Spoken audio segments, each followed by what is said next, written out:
Aniya na ang mga dagkong balita karong adlawa sa One Mindanao. Website sa usa ka navigation software company. Gibutiag nga usa ang Davao City sa dunay pinakahot nga dagan sa trapiko sa tibuok kalibutan. One Mindanao. Gisulayan kung tinuod ba ang maong report. Ngayon nga ay aalamin natin kung gaano ba katagal ang ating magiging biyahe. Habal-habal driver, nakaplagang patay sa Cagayan de Oro City. Motor ug kwarta sa biktima nawala sab.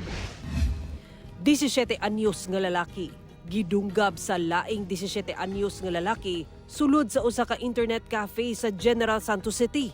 Ang insidente sa pool sa CCTV. Og halos 3 pesos matag litro nga big time nga usbaw sa presyo sa mga produktong petrolyo posibleng ipatuman sunod semana.